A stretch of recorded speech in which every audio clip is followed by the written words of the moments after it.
Shalom Ya, Pak Roni. selamat sore. Selamat sore, Pak. Ya, apa kabar Pak Roni?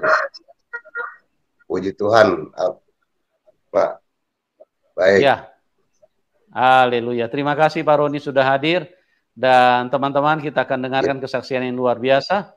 Bagaimana Pak Roni ini seorang yang antikris tadinya, orang yang tidak percaya kepada Tuhan Yesus, dan sekarang beliau menjadi seorang yang mengasihi Tuhan. Ya, kita akan dengarkan saja langsung dari beliau karena saya tidak perlu lagi untuk menjelaskan secara terperinci. Beliau sudah ada di tengah-tengah kita. Oke, Pak Roni, waktu dan tempat saya serahkan kepada Anda. Tentunya dimulai dari latar belakang dulu, Pak. Ya, terus kemudian bagaimana Ya, Pak. Bapak bisa mengenal Tuhan Yesus? Silakan, Pak Roni. Selamat sore kepada semua pemirsa yang ada di channel YouTube Pak Yusuf Manubulu. Ya. Hari ini saya ingin sedikit memberi kesaksian tentang Tuhan Yesus pada channel ini. Nama saya Roni Alpasera. Saya berumur 44 tahun saat ini. Jadi saya ingin menceritakan bagaimana saya bisa percaya kepada Yesus pada saat ini. Latar belakang saya dari saya kecil sampai saya SMA itu kalau di bidang pelajaran agama saya Islam. Sampai saya tamat SMU, kalau zaman saya SMU itu ya masih Islam, tapi pas saya sudah SMA saya sudah merasa nggak punya agama, karena setelah dulu saya SMP ini saya pernah sangat benci kepada orang Kristen. Saya kebetulan ada dulu di dekat rumah saya itu ada sebuah gereja, nggak usah kita bilang gereja apa. Setiap hari Minggu saya cuma melempari gereja aja dengan batu-batu kerikil kecil-kecil supaya mereka terganggu di dalam ibadahnya, gitu. Terus satu hari ada yang memperkenalkan Tuhan kepada saya, Boru Sibuya. Karena saya nakal, satu hari saya dipanggil ke rumahnya. Lalu ya kami diskusi lah, dialog mengenai Tuhan, tentang Tuhan. Jadi dia menjelaskan tentang Tuhan dia, saya hanya mendengarkan pada saat itu. Menjelaskan tentang kasih karunia, mulai tentang salib, kenapa orang Kristen memandang salib itu seperti sesuatu yang suci, begitu. Jadi dia waktu itu memang saya sudah tidak ingat lagi apa yang dikatakannya sekarang. Yang saya tahu dia cerita tentang Tuhan Yesus kepada saya pada waktu itu. Lalu setelah pada saat itu saya nanti hari Minggu kamu gereja ya, biar kamu lihat gimana isi gereja di dalam, katanya terus ibu ini. Jadi karena saya udah merasa malu dengan khotbah-khotbahnya tadi, saya iakanlah hari Minggu itu saya ibadah ke gereja yang tadi saya lempar itu. Terus ternyata di dalam saya ngeliat, ya saya masih kaku lah karena saya nggak tahu apa-apa, saya cuma mendengarkan aja, mendengar khotbah, dengar puji-pujian, biasa saja. Lalu, tapi setelah itu iman saya sudah berubah, yang saya masih suka sekali 2 kali ke masjid gitu atau sholat, masih dari situ saya sudah nggak lagi sama sekali ke masjid juga enggak, puasa juga udah enggak, lagi kumpul-kumpul sama teman-teman ngaji juga udah enggak. Begitu aja, jadi agama udah kosong sampai saya SMA. Kalau status saya masih tetap muslim lah sampai saya SMA. Terus Padahal di rumah saya ada seorang abang saya yang sudah lebih dulu masuk Kristen. Tapi dia tidak mengajak saya untuk harus percaya kepada Tuhan yang dia sembah pada saat itu. Ya, biasa aja. Nah, lalu seiring berjalannya waktu, saya menikah. Saya menikah tahun 2003. Kira-kira 1 tahun saya menikah. Saya menikah Muslim. Kira-kira 1 tahun saya menikah, saya dapat kecelakaan. Saya ditindih kayu pundak saya bagian sebelah kanan pundak saya. Setelah kejadian itu saya sudah tidak berjalan sampai hari ini. Sampai hari ini saya belum bisa berjalan. Lalu dalam proses penyembuhan saya, disitulah saya banyak menemukan hal-hal tentang Tuhan, tentang Yesus. Karena kebetulan waktu itu pas saya dibawa ke Patah Tulang, karena ada Malik nggak sanggup mengobati saya, rumah sakit ada Malik Medan. Lalu saya dibawa ke Patah Tulang tradisional di daerah Pancur Batu sana. Kebetulan dia pertua GBKP juga, memang bulang yang mengobati aku itu. Nah, lalu di situ didoakan sama bulang itu, berdoa. Terus dalam proses penyembuhan, di dalam perjalanan, sesudah 1 tahun kira-kira saya berobat, disitulah baru benar-benar ada seorang ibu datang ke rumah melihat kondisi saya yang terbaring karena sudah tidak bisa berjalan. Dia bertanya, mau kamu saya sembuhkan, nak? Katanya. Mau, Bu. Saya bilang. Terus, tapi saya tidak bisa mengobati kamu. Dia bilang, mungkin gereja bisa mengobati kamu. Nah, tapi sebelum kamu gereja, dikasihnya saya satu Alkitab.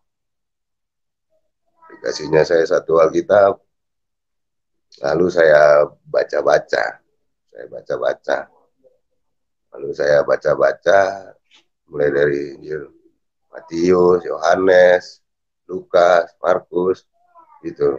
Perjanjian baru disuruh soalnya sama ibu itu. Baca-baca. Terus ternyata di situ saya yang membaca di situ orang sakit aja semua itu isinya. Nggak ada orang buta, ada orang timpang, ada orang pendarahan, ada orang gila yang disembuhkan, tapi semuanya sembuh. Ada yang di kolam Bethesda bertahun-tahun, gitu. Terus saya tarik kesimpulan, Pak, kalau saya ditempatkan pada zaman itu, gimana saya perbuat? Nah, kalau zaman saya sekarang kan udah enak, udah ada mobil, udah ada motor, udah ada kursi roda dalam hati saya. Coba kalau saya dulu di zaman ini, mungkin saya nggak sanggup, saya pikir lagi. Tapi di zaman itu ada seorang penyembuh. Nah, itulah yang dibilang Yesus di dalam Alkitab yang saya baca itu. Nah, satu hari tergerak hati saya supaya saya dibawa untuk didoakanlah di gereja. Harapannya ya mengharapkan mujizat biar sembuh. Tapi dengan itu orang tua saya yang tadinya juga masih Muslim pada saat itu, jadi sudah ikut ke gereja untuk mengantar saya, mendorong-dorong kursi roda saya, bapak sama mama. Sekarang mereka sudah almarhum memang. Tapi dari saat itu dia sudah lebih rajin lagi orang tua saya ibadah karena saya masih berulang-ulang ke rumah sakit. Kadang saya cuma dikunjungi di rumah sakit, malah justru orang tua saya yang ke gereja. Nah, dari situlah transformasi itu terjadi dari Muslim ke Kristen itu. Orang tua saya lebih dulu dibaptis lagi daripada saya. Padahal awalnya karena penyakit yang saya hadapi pada saat ini. Di situ mungkin sudah dapat pelajaran kasih, sudah tahu ada seorang yang bisa kita meminta apa aja, doa kita serasa terjawab menurut saya. Nah, dari situ ya saya sudah punya keyakinan kalau orang tua saya sudah seneng. Sebenarnya saya sakit, tadinya mau doai sakit, tapi justru terbalik, justru saya bisa menyelamatkan orang tua saya dengan penyakit ini. Jadi saya merasa Tuhan punya cara yang unik untuk memanggil umatnya, begitu saja.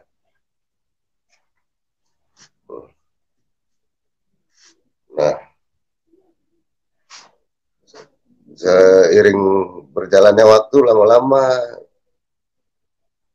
kalau kesaksian lagi saya, namanya saya sakit lama sudah kan, lama-lama saya pernah juga mengalami hal-hal stres apa gitu. Saya sempat minum racun rumput namanya Roundup, kalau di kampung ini Roundup, racun rumput. Di sini saya beri kesaksian sedikit. Di situ saya karena waktu itu di ladang mati semua ayam orang tua saya, yang bapak. Saya merasa penyakit ini yang bawa semua sehingga ayam itu mati. Lalu saya mencoba bunuh diri lah dengan minum Roundup itu. Saya kebetulan ketemu ada Roundup itu di samping-samping gubuk yang di ladang. Saya minum 1 liter itu tanpa berhenti. Saya minum. Saya lemparkan botolnya. Saya pikir minum racun itu langsung mati seperti yang di TV-TV itu. Kalau kita minum langsung mati gitu. Ternyata enggak. Ada proses. Dari setelah saya minum racun itu, mulut saya udah mulai berbau, sini mulai panas, tenggorokan, terus sampai perut mulai panas. Terus pada saat itu saya melihat ke atas langit. Setelah kira-kira 20 menit saya minum itu, saya melihat ke atas langit. Saya sudah melihat bumi ini berputar semua. Udah gini-gini saya di kursi roda itu, kok jadi gini dalam hatiku kan. Baru aku tersadar lagi. Tersadar, dari situ aku berdoa, ya Tuhan, aku udah jadi takut, jadi aku udah berdoa, ya Tuhan, kalau ada kuasa-Mu, selamatkan aku sekarang, aku bilang gitu. Nah, terus karena aku udah merasa pusing, aku masuk ke dalam gubuk itu dan aku membaringkan diri.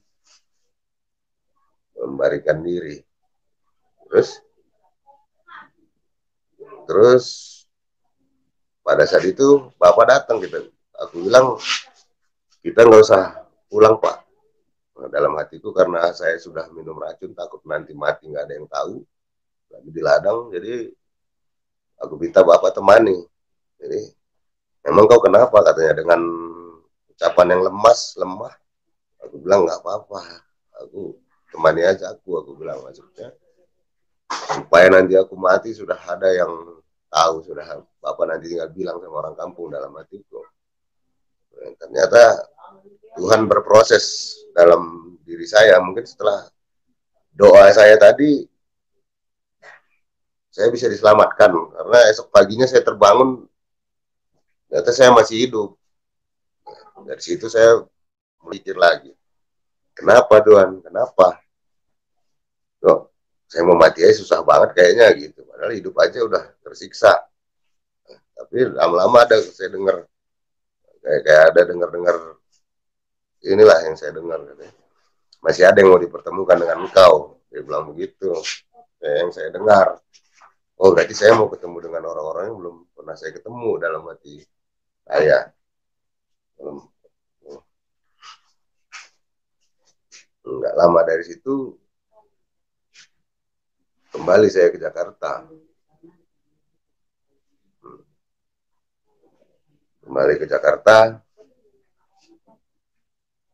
Di situ sudah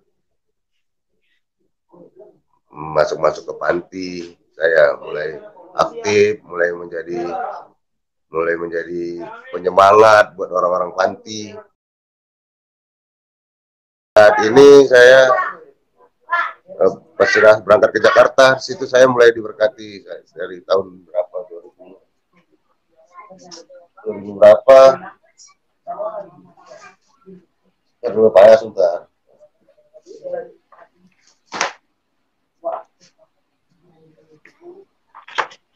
Ini 2 Juli 2011 saya menjadi juara penyandang cacat se-DKI. Nih, ini kejuaraan Kapus Rehab Cup ke-5 2011, Kementerian Pertahanan RI, Pusat Rehabilitasi.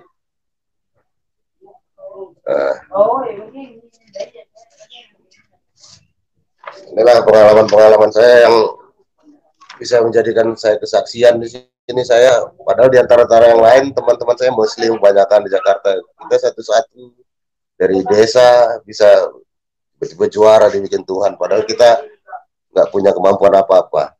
Ini juara 2 karena campuran. Tahun 2011 saya dapat piala 2. Mungkin pada saat itu saya sedang sering menjadi saksi buat teman-teman yang di panti-panti yang sudah merasa nggak punya harapan, nggak punya apa. Jadi gue bilang Tuhan itu ada. Dan di tahun itu pula saya dibaptis di 2011 juga.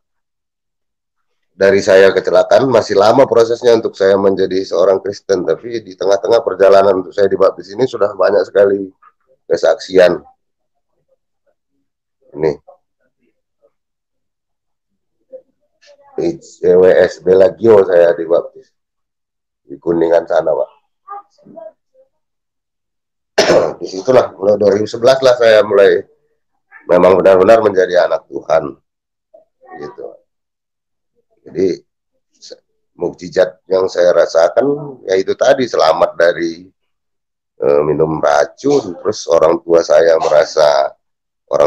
yang tadinya kekeh menjadi seorang yang Muslim, akhirnya dengan adanya penyakit yang ada pada saya, malah orang tua saya menjadi orang percaya, gitu, Pak. Iya, luar biasa. Sampai. Jadi Bapak bisa dengar suara saya, Pak Roni? Iya, Pak, ya.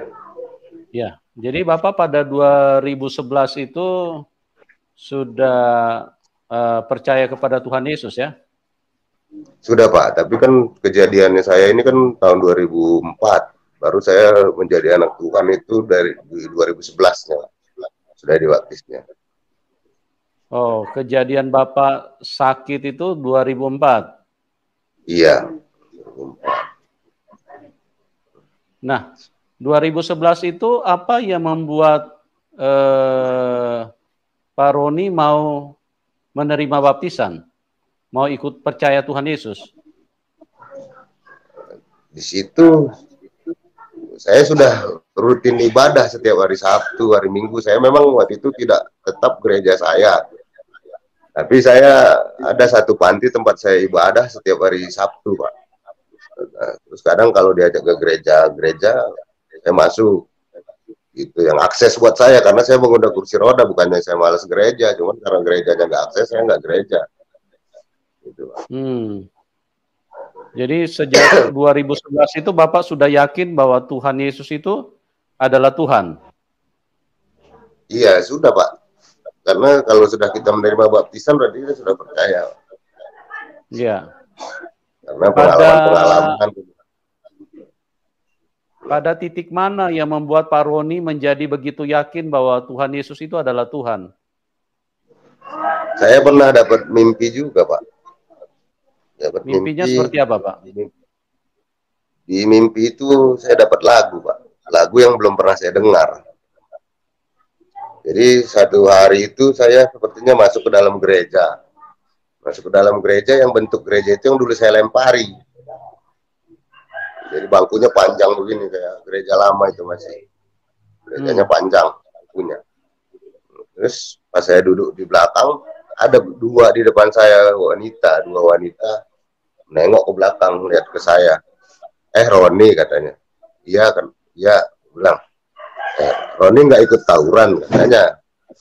Oh enggak, kenapa katanya. Saya sudah punya lagu. Saya bilang, lagunya apa? Yang aku nyanyi di dalam mimpi itu, aku merasa menyanyi, mengasihi, mengasihi lebih sungguh, sebab Yesus mengasihi lebih dulu. Bilang gitu, cuman itu yang saya ingat di mimpinya. Besok-besok saya terbangun, apa mimpi apa aku semalam gitu. Jadi aku tanyalah ibu yang tadi yang nyuruh aku tadi gereja itu Pak, yang ngasih Alkitab. Memang di gereja ada lagu ini, aku bilang gitu. Lagu yang gimana nak? Mengasihi, mengasihi lebih sungguh katanya. Diteruskan sama ibu itu sampai habis. Oh ada ya. Berarti aku dapat lagu ini dari mimpi nih dalam hati. Kok bisa gitu? Aku. Sebelumnya Jadi apa Bapak mengasihi artinya? Gue berpikir loh, ternyata dulunya memang akunya brutal, berkelahi, tawuran, nggak bener lah, nggak ada yang benar pekerjaanku. sebelumnya Jadi kata Bapak Tuhan tidak pernah mengasihi dengar, lebih sungguh. Pak Roni? Ya Pak. Sebelumnya Bapak tidak pernah dengar lagu itu? Tidak Pak. Saya juga nggak pernah paham banyak lagu karena saya belum gereja. Jadi ya, yang saya hafal waktu apa yang dia sana gereja pun saya cuma tahunya lagu persembahan. Gitu. Jadi saya nggak pernah dengar lagu itu, jadi saya bertanya kepada ibu itu. Jadi setelah dia bilang ada, dia teruskan lagu itu. Gitu. Nah, setelah Bapak tahu bahwa lagu itu ada, ternyata apa reaksi Bapak pada waktu itu? Jadi lagu itu menjadi pertanyaan sendiri buat diri saya, Pak. Karena lagu itu intinya katanya mengasihi lebih sungguh katanya. Kalau mengasihi orang ini dalam hatiku harus sungguh-sungguh. Oh berarti gini maksudnya, karena mungkin dulu aku brutal Pak. Aku lihat orang aja mata aku nggak suka. Gitu. Jadi disuruh mengasihi. Mungkin Pak. Oh. Seperti itu. Mengasihi orang itu sungguh. Kalau saya nih, kalau saya mau pukul tuh orang, saya pukul aja gitu, nggak pakai ngomong. Kalau saya udah nggak suka. Gitu. Kalau sehatnya. Jadi datanglah di mimpi lagu seperti itu kan jadi ini lagi Pak sama saya Pak. Jadi bahan tolak ukur buat saya. Kenapa Tuhan ngasih lebih? Apa maksudnya kan gitu. Satu hari lagi saya ada kesaksian lagi. Waktu itu saya di rumah sakit di Opnam udah kira-kira 2 bulan merawat inap di rumah sakit Umum Kabancahe. Lalu karena saya di sana nggak ada kerjaan, dulu handphone juga jarang, jadi saya cuma baca-baca Alkitab Pak. Baca Alkitab. Ternyata setelah aku dari ibu itu bilang aku suruh baca-baca Alkitab itu saya rasa sudah ada 4 kali saya tamatkan Pak. Tapi mungkin saya nggak lupa ayat-ayat itu dari ujung mana ke ujung mana saya lupa. Tapi seingat saya sudah ada 4 kali saya sudah baca Alkitab itu selesai Pak. Dari saya sakit. Terus satu hari di rumah sakit itu setelah saya baca Alkitab saya tertidur kayaknya tertidur sudah lama. Di dalam mimpi itu saya merasa di satu kampung. Terus ada yang memukul saya di samping pundak saya. Hai Roni, katanya. Ya bang, aku bilang di mimpi itu.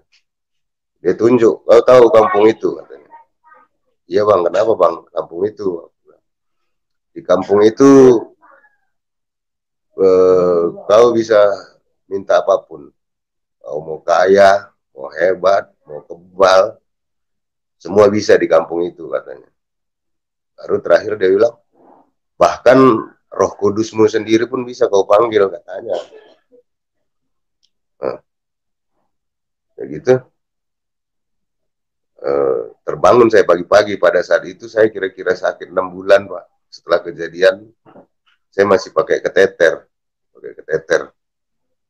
Jadi itu penyakit yang paling saya benci.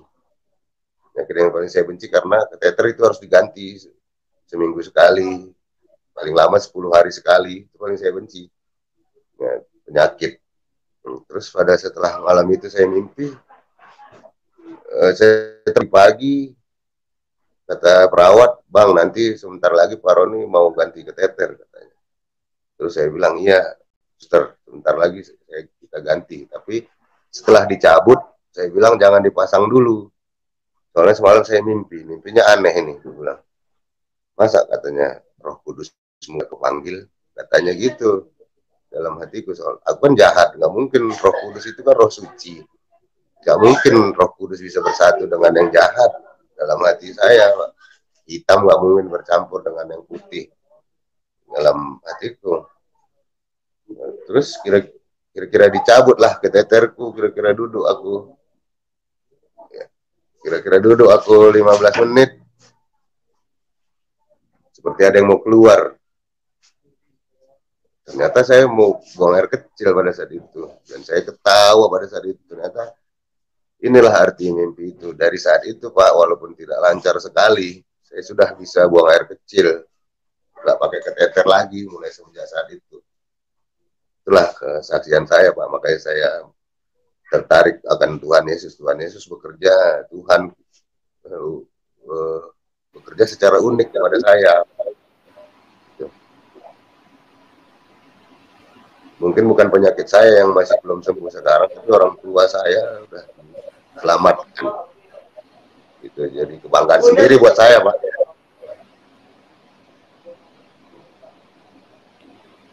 Itulah singkat dari saya, Pak. Walaupun berbalik gitu ceritanya. Iya. Ya. Oke, terima kasih Pak Roni atas kesaksiannya, dan Pak Roni adalah satu pembuktian bagaimana Tuhan Yesus itu adalah Tuhan yang baik, ya. Dulu Pak Roni ini suka melempari gereja, dan pada saat beliau terkena penyakit yang membuat beliau tidak bisa berjalan, Tuhan Yesus datang kepada Pak Roni dan menyembuhkannya. Bagaimana Tuhan menyatakan kuasanya, ya, menyatakan kasihnya. Dan di sini kita melihat bahwa Tuhan Yesus itu bukan kelas manusia. Banyak orang berpikir bahwa Tuhan Yesus itu manusia. Mereka tidak mengerti karena disesatkan setan. Karena mereka melihat Tuhan Yesus mengenakan tubuh manusia. Padahal mengenakan tubuh manusia itu hanya untuk proses penebusan. Tapi karakter atau hakikat daripada Tuhan sebagai Elohim atau sebagai Allah itu tidak pernah lepas. Karena apa? Karena kasihnya. Ya, Pak Roni ini tukang lempar gereja dulu. Kalau bukan Tuhan, kalau hanya manusia, ya, tidak mungkin Tuhan Yesus mau menyelamatkan, tidak mungkin Tuhan Yesus mengasihi dan mau melakukan mujizat pertolongan kepada hidup beliau. Paling kalau dia Tuhan satu kelompok, paling Tuhan Yesus bilang, biarin saja, dulu kau lempar-lempar gereja, umatku beribadah, kau ganggu. Nah, tapi Tuhan Yesus pembuktian bahwa dia adalah Tuhan semua manusia. Dia datang untuk menyelamatkan semua manusia, termasuk Pak Roni. Jadi kita yang berdosa, kita yang hidup tidak benar, kita yang hidup aneh-aneh, ya, tukang berkelahi, sama seperti Pak Roni, Tuhan Yesus mengajarkan kasih, mengasihi. Ya, itulah yang menyatakan kepada kita bahwa kita tidak bisa membantah kalau dia adalah Tuhan. Dan hakikat Tuhan itu sangat sempurna dan sederhana sekali untuk kita mengenalnya. Dia pengasih dan penyayang. Ya, itulah Tuhan Yesus. Dia berkata, berdoalah buat musuh-musuhmu. mintalah berkat buat mereka. Siapa manusia yang bisa mengajarkan seperti ini? Tidak ada. Kalau cuma hanya sekelas nabi, tidak seperti ini. Tapi dia adalah Tuhan, dan itulah yang disebut dengan pengasih dan penyayang. Ya, itulah Tuhan yang sebenarnya, yang sangat sayang kepada siapapun. Nah, Pak Roni, di dalam perjalanan iman Bapak,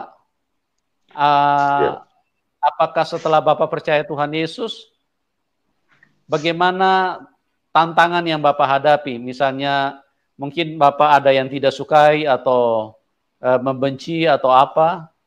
Kira-kira seperti apa tantangan setelah Bapak percaya Tuhan Yesus? Iya Pak. Nah, saya kan ini kan tadi 2011 ini kan saya dibaptisnya di Jakarta. Jadi saya Kristennya ini mulai di Jakarta lagi. Istilahnya.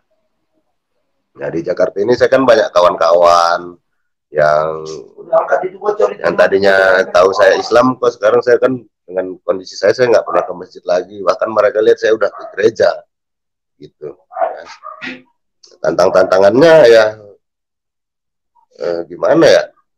Sebenarnya saya nggak merasa tantangan, justru saya merasa tertantang untuk menyebarkan Injil kemudian kepada teman-teman yang tadinya masih ini. Kok lu lain ya Ron, kok kamu kok lain ya Kristennya, kok nggak kayak Kristen yang itu, kaku gitu. Jadi karena aku punya dua pemahaman agama walaupun sedikit, istilahnya seperti Islam terus Kristen, nah, jadi aku bisa menerangkan mereka siapamu gitu, Muhammad. Jadi aku mencampur-campurkan agama Islam dan Kristen supaya tidak ada terjadi bentrok. Jadi akhirnya mereka terterima. Oh gitu ya Kristenmu ya, dia bilang gitu akhirnya Pak. Tantangannya gitu, kadang orang tanya karena kita nggak bisa menjelaskannya, dia jadi kesal. Tapi kalau kita bagus, kita jelaskan, dia akhirnya bisa menerima, bisa ngerti. Gitu loh Pak. Oke, jadi luar biasa. Saya nggak ragu untuk cerita siapa apa agamamu, gimana kok gereja gitu, udah nggak segan lagi. Iya, jadi memang ikut Tuhan Yesus itu seringkali banyak orang yang tidak bisa terima. Jadi hal-hal inilah yang membuat kadang-kadang kita jadi terganggu. Tapi tidak apa-apa, itu memang bagian dari salib yang harus kita pikul. Karena banyak orang yang tidak mengenal Tuhan Yesus, mereka suka menghina Tuhan Yesus, mereka suka merendahkan, mereka suka mengata-ngatai yang tidak pantas, mereka itulah mengatakan dulu kafir lah, menjadi bahan olok-olokan gitu. Ya. Tuhan aja disalib, ambilin layanganku gitu-gitu, dulu sering ngeledekin juga dulu. Akhirnya kita kembali ke dia. Ya, memang begitulah. Tapi yang penting kita percaya bahwa Tuhan Yesus itu adalah juru selamat. Ya. Kita menerima kasih karunia Tuhan, itu adalah anugerah terbesar di dalam hidup kita. Bahkan itu lebih berharga daripada semua harta dunia. Karena harta dunia hanya sementara. Kalau kita mati, langsung berpindah tangan, langsung pindah, beralih ke orang lain.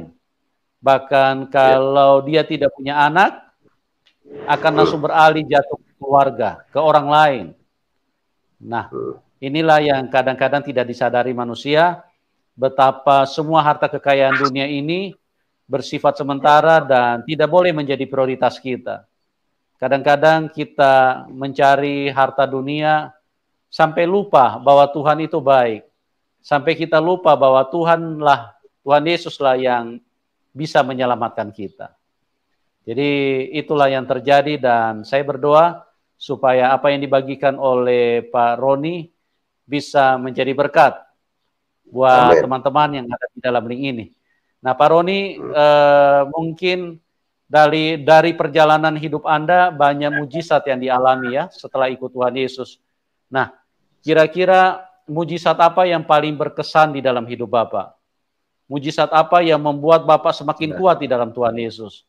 Bapak bisa ceritakan mungkin satu saja. Itu tadi lah. Kira-kira mujizat apa yang paling membuat Bapak yakin seyakin-yakinnya bahwa ini adalah Tuhan? Silakan, Pak. Ya, itulah Pak yang waktu saya sakit di rumah sakit itu kan saya baca-baca Alkitab aja. Itu saya semenjak sakit, semenjak ditindihkan itu saya tidak bisa buang air kecil. Jadi saya harus pakai kateter. Dan itu penyakit yang paling saya benci. Karena tubuh kita dipegang-pegang orang. Terus yang pegang itu ganti-gantian, dia dalam seminggu sekali, 5 hari sekali itu harus ganti kateter tuh. Yang lain sudah ganti yang megang. Itu yang saya benci. Jadi saya bermohon doa sama Tuhan, kalau bisa sembuhkan saya supaya saya nggak kencing-kencing lagi, nggak pakai kateter lagi gitu, karena dimasukkan kateter itu pun sakit buat saya. Itu. Terus itulah di dalam mimpi saya didatangin seseorang itu, dia manggil nama saya, Roni, kamu tahu kampung ini? Kampung, ya bang, kampung itu kamu bisa ngapain aja, kamu kaya, miskin, hebat, kebal. Dalam hatiku itu kan carianku selama ini. Aku kan so jago, so pengen kebal, bahkan dulu ke Banten-Banten nyari ilmu. Gitu. Bang tawuran, so jago. Nah, tapi terakhirnya yang bikin saya bingung, bahkan Roh Kudusmu pun bisa kamu panggil, dia bilang. Nah di situ saya bertanya-tanya lagi dalam hati saya, oh Roh Kudus, Roh Kudus, Roh Kudus. Roh Kudus kan roh suci, nggak mungkin bersatu sama seorang yang brengsek, yang tukang berantem, tukang tusuk, tukang mabuk-mabuk, gitu. Itulah. Tapi akhirnya Tuhan bekerja dengan tiba-tiba saya duduk kira-kira 15 menit, 20 menit, setelah kateter dicabut, rasanya ada yang mau keluar dari tubuh saya. Ternyata saya mau kencing, walaupun nggak lancar, sampai sekarang memang nggak lancar. Yang pasti saya sudah tidak lagi ditolong orang untuk buang air kecil, ataupun ditolong kateter. Puji Tuhan, Pak, itu kesaksian saya, Pak. Ya, luar biasa. Itulah mujizat yang terjadi, bagaimana Tuhan Yesus membuktikan bahwa dia maha kuasa. Karena kalau tidak ada mujizat berarti dia bukan Tuhan yang maha kuasa. Karena apa? Karena manusia perlu bukti. Di dalam dunia ini perlu bukti. Apalagi untuk kekekalan, apalagi untuk kehidupan kekal. Bagaimana kita tidak perlu bukti? Jadi kalau tidak ada bukti, bagaimana mujizat terjadi di dalam hidup kita? Bagaimana mungkin kita bisa meyakini bahwa ini adalah Tuhan yang benar?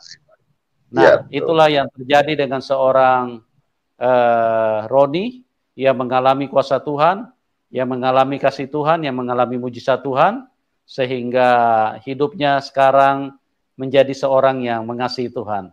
Tadinya suka lempar-lempar gereja, bahkan terlibat dengan kenakalan, hal-hal yang kurang baik, tetapi setelah berjumpa Tuhan Yesus, hidupnya diubahkan. Oke, terima kasih buat Pak Roni atas kesaksiannya yang luar biasa, yang memberkati kita. Saya berdoa supaya Bapak terus setia dan bisa menjadi berkat bagi banyak orang. Dan juga terima kasih buat teman-teman yang sudah menyaksikan acara ini. Bagi Anda yang diberkati, yang mau dukung Pak Roni, silakan. Nanti nomor rekeningnya kami taruh di layar deskripsi. Oke, buat semuanya, terima kasih dan Tuhan Yesus memberkati kita semua. Sampai berjumpa di dalam program selanjutnya dan salam kemenangan. Amin.